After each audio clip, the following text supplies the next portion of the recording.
everybody, it's Chris at the Cloverdale Transit Authority, and today's video is talking a little bit about how I'm displaying my locomotives for us to at least stare at and enjoy when they're not running on an oval on the dining room table or the breakfast table. And so I did have all of these locomotives in the fleet, had them up on top of these built-in bookcases on either side of our fireplace.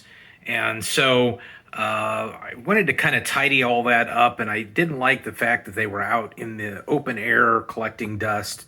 So I decided to take the area where our Civil War library is and kind of clean off the front of the shelves and move them in here behind glass.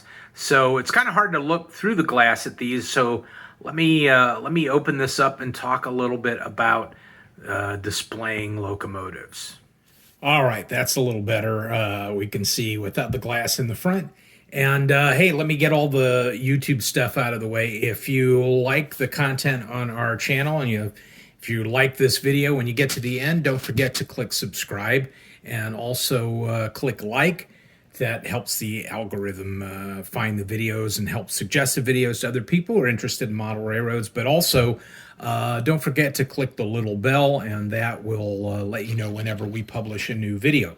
All right, enough of that. On to talking about displaying trains. And everybody's got their own way if you're a model railroad collector. And I know we have all seen these beautiful photographs, or in some of the other YouTubers have some unbelievable collections, and they have really beautiful displays set up in their train room with these shelves. And I mean, I've seen things that look like, some unbelievable den with leather chairs and all this other stuff. So there's obviously as many ways to display this stuff as there are budgets to display it. And if you've got a lot of stuff, you really don't want to just stick it in a tub somewhere. And right now, a lot of my rolling stock is going to be sitting in a tub, and eventually, when I have the train room put together, we'll put some shelves up and put those on there. But I kind of like having these upstairs, especially at Christmas time. I can come over to the shelf and I can grab whatever we want to put on the track that evening and let it go. And also kind of protects it from the kind of the elements, so to speak, that might be moisture and humidity in other parts of the house. But so again, these are the built-in shelves that are on either side of our fireplace. Sorry, I'm listening to the clock go off in the back here, this was very common for houses in the early part of in the 1900s and 1920s, 1930s, that they would have these built-in bookcases. And we really love having these, but this is where our Civil War books are. And, it became kind of a thing. You didn't know what to do with something. You stuffed it on the shelf and you closed the glass door. So I took some time the other day, as I've been at home this week, and clean this up, kind of get them out of the dust collecting zone, so to speak, and clean off those areas which we had set up for other things. And so I kind of put them in here, semi-organized. Also, you notice that I do have them on bits of track. Go to Menards and pick up track real easy, or you probably have boxes and boxes of old Lionel tube track. But I really suggest that you put it on a piece of track, mostly because you don't want this stuff sitting on the flange edge of the trucks or the drivers or what have you, because that puts pressure on that. Especially these post-war locomotives are fairly heavy, and so you want them sitting on the meat of the wheel itself, so to speak, and not sitting on the flange. So this is a real cheap way to do it, and also it lines everything up so it looks symmetrical. But anyway, so yeah, I decided that if I just kind of cleared all this stuff off and put it in here, I can put it behind glass, but then we can still get to this stuff at Christmas time and pull it off here and enjoy it on those couple of ovals that we have, as well as the trolley track. So anyway, I kind of organize these by type and color or multiple colors, not necessarily by year, but I really think it looks pretty spectacular for a small collection of locomotives. But let's take a real quick look and see what we've got in here. And of course, we're not going to really get to see a beauty shot of the sides on each one of these because we've got them lined up. And I am not going to take all this stuff off the shelf again, at least until Christmas. So let's take a look and see what we've got. All right, so down here, starting off really with the earliest post-war locomotive I have, literally just post-war. This is a Lionel number 224. This was made in 1945, and a lot of the stuff in 45 and 46 and even up through the rest of the late 40s, a lot of times I'll hear people will call them pre-war, and you know, the couplers on the tenders and everything clearly are the knuckle couplers, but you know, a lot of these really, the parts were manufactured, and there might have been a model like this prior to the war, but this one is a 1945, and parts for a lot of these early or late 40s engines, I should say, were actually made before the war, and then, you know, they piled everything into boxes. They went about making things for the war effort, and then they got these parts boxes back out after the war and started making toy locomotives again. Also, right behind this is my wife's 600 switcher. There's a Lionel 600 switcher, and this one is marked as the Spokane, Portland, and Seattle Railroad. And the reason I got this for her is because that was an area of the country she grew up in when her dad was in the Air Force. So, and it's a beautiful detailed engine. It's actually the only scale locomotive that we have. Everything else is semi-scale. And this one was actually made in 2004 by Lionel. It is not the Lion Chief or Lion Chief Plus version, which just came out a few years ago. This does have smoke, and it does have a very a very annoying kind of whistle, but you know, it was just a little dockside switcher. So you can kind of tell we've got a few different time periods that we have in here. Most of this is post-war. Now, right behind that is the 8662, and that was made in 1986. It's a GP7, so that was, you know, kind of you know, more modern, obviously modern Lionel product. But however, everything through all of these locomotives you see in our fleet, our railroad is based on a time period between the late 30s through the 40s, early 50s. So despite the manufacture of the actual miniature locomotive, the time period of all of these are supposed to represent that particular set of decades. And also you'll notice that we really kind of focus a little bit on Ohio railroads in general. So, and then just kind of peeking out there behind the tender on the 2024 is our trolley. Now this is an MTH trolley. It's a number 800, made in 2004. We've got a couple of MTH items in the collection, and I bought this because we have a little Christmas tree that goes in the dining room, and I thought it really would be cool to have just a little circle of track with a trolley running on it. Let me see if I can just get a little better shot of that. There you go, we kind of see it. It's a bump and go trolley, so I mean, if you have it set up on a single track, it'll run until it hits the bumper, and then it'll go in the opposite direction. But it is lit inside, and it's just a lot of fun. It's a newer piece, but I picked it up at a train show for very little money, and it was exactly what we were looking for that that little circle of track in the dining room.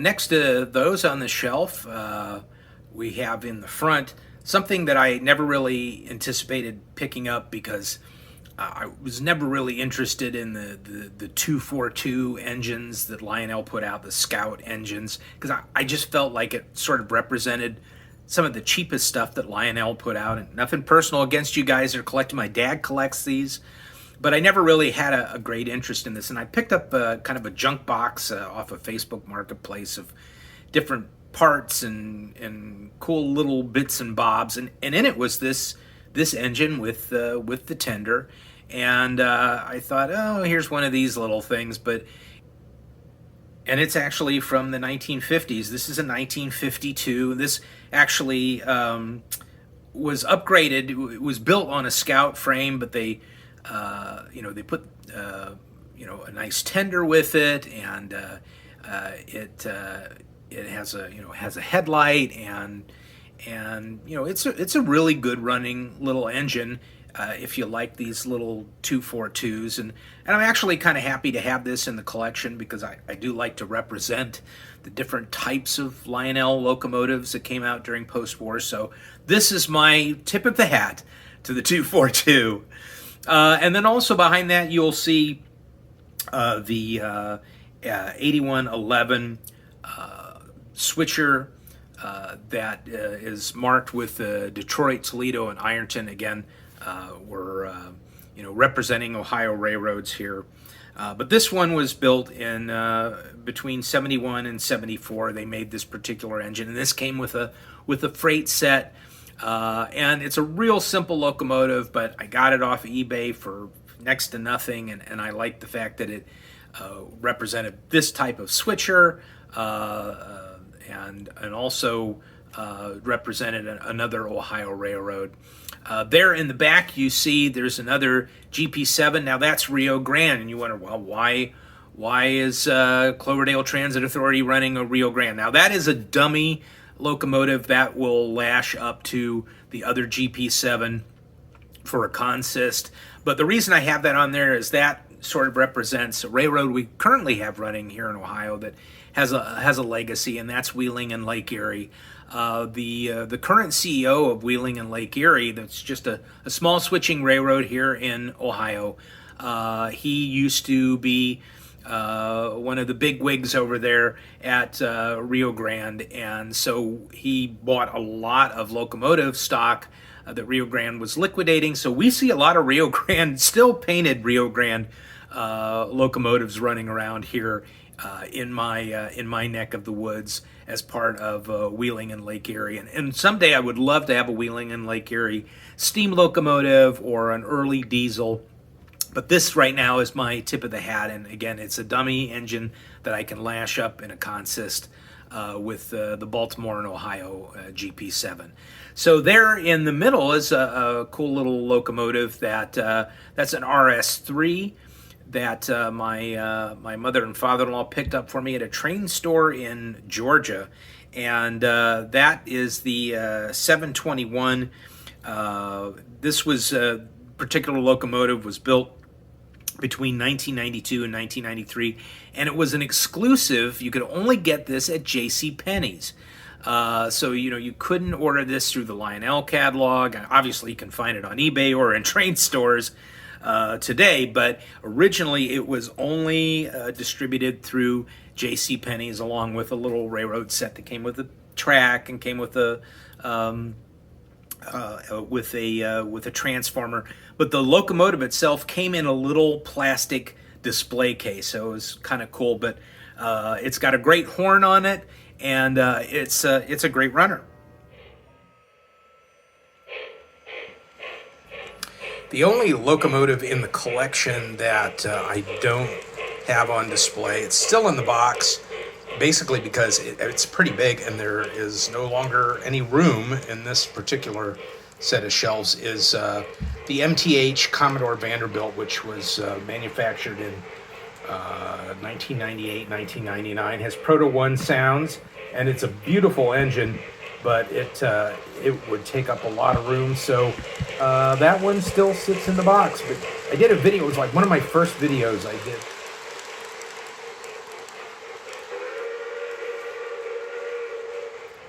Okay, going up to the next shelf.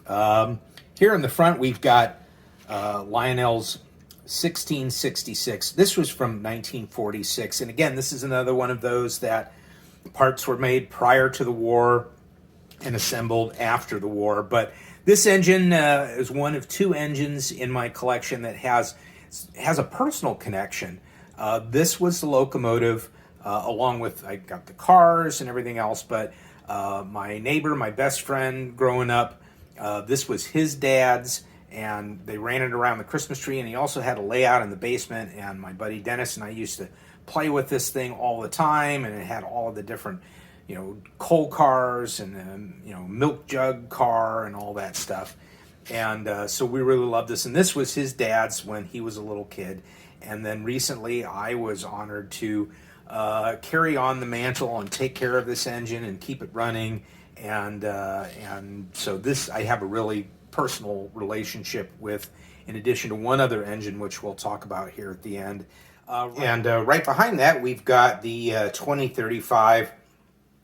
It's an Adriatic or Pacific style locomotive, depending upon how you want to look at it. I know there's some variables in there. It's not prototypical completely of the actual locomotive it's supposed to be. But that's a cool one. That was one of these that I picked up at a train show that was just sort of abandoned, dumped on a table, dirty, needed fixed up, needed a new boiler cover. But it's a great runner. The only thing I got to do with it is that I need to wire in a new headlamp. Everything's there except the wire and the headlamp are not in there. So it's just a matter of running a piece of wire and getting the headlamp soldered on and clamps in there, and it's ready to go. But so a little bit of maintenance on that. And in the very back, love this engine. It's a 2055 Hudson. It's a 1953. And when I first got this, everything that I've had in my collection has always been about the same size. And I got this, and it's so much bigger. It doesn't necessarily look like it on camera, but it is much heavier. And it's a huge locomotive compared to that. If I had the camera angled down a little lower, you'd see it's taller. It's obviously longer, but it's a great runner, and it's really powerful. Now, I've heard a lot of people say that the 2055 is a really noisy running locomotive from Lionel, and it's hard to tell because I run stuff on fast track, and it's hard to hear the engine over the fast track. Those of you who run fast track will know exactly what I mean, but I haven't heard that it's any louder than my other engines, but I've seen that comment from a few people, even though they've got their locomotives oiled up and greased up and everything, it just seems to run real loud. So not something I've run into, but maybe some of you have some comments that you'd like to post if you have a 2055 and how you feel that it runs. All right, let's take a look at the last three we have on display. All right, it seems like this middle shelf here is a bunch of black shiny locomotives, and it really is. The shelf below has a lot more color, but up here it's pretty much monotone. So right here in the front, we've got the 2026. This is 1948. Again, this is another one of these locomotives that I picked up that was just kind of abandoned and dirty and was missing some pieces, parts, and so kind of put the thing back together, and man, it runs. This is the one thing I will have to say about these post-war locomotives, and I know a lot of you guys run these beautiful scale locomotives with all the electronics and everything, and I love those too. Those are really unbelievable, but they come at an unbelievable price. But you put these on the track, it may have been sitting there for years, you move them back and forth a little bit, you put a little oil on the gears, and it goes. Whereas I constantly, and watching my fellow YouTubers, are constantly hearing about, I'm having problems with this engine. I had to send this back in to get it serviced. So I'm sure it's all worthwhile because those are amazing engines and they're so beautiful. But boy, these things are bulletproof. So now the one in the middle is the other engine I said that I have a real personal relationship with. That's the 2037 from 1953. Again, an Adriatic or Pacific type engine. That was my dad's train that he got for Christmas in 1953 and eventually passed on to me when I was a little kid. And that's where I started my love of model trains and model railroading. And we ran this around the tree at Christmas time, and then my wife and I run this around the tree at Christmas time, so that's a great engine in my collection, because that's really where it all started for me. When I was, I think, probably about 7 or 8, my dad got this out, cleaned it up, and said, "Hey, let's play with this train," and then that was it. I had the bug ever since then. So I love that, along with the 1666. Those are 2 locomotives in my collection that are part of my family history and my friend's family history. Now, in the back, and I picked this up recently, it is an engine since I was a teenager that I have wanted, and they've always been, very expensive, and I just happened to find this one for a song. And by the way, all of these locomotives, if you go and look through my YouTube videos, I feature most of these somewhere in there, and I recently did one on cleaning up this Berkshire, which is the one in the back. It's the 736 Berkshire. 1950 is the date of manufacture. And when I talk about the 2055 being heavy, this one's even heavier. Obviously, the Berkshire has an 8-wheel driving system, and it is much. It looks like it's slightly bigger than the 2055, but they're pretty close. But it is much heavier. Those of you who have a 736 or its sister engines know exactly how much heavier these Berkshires are, and I really encourage you to go over and take a look at that other video about cleaning this up and some of the stuff I had to do. But man, it is a great runner. So anyway, hey, I really appreciate everybody that's subscribing to the channel. That means a lot to us, and we're having a lot of fun doing these videos. So I just thought I'd throw this out here, since I kind of cleaned these up and put them behind glass on display. Put in your comments down below how you are displaying your locomotives and or rolling stock. Are you putting them on those big long aluminum shelves that are so gorgeous? Are you putting them in a bookcase? Are you just setting them on the tracks and enjoying them there on your model railroad? I would love to hear how everybody is displaying this stuff. So that's it for today. We'll see you in the next video.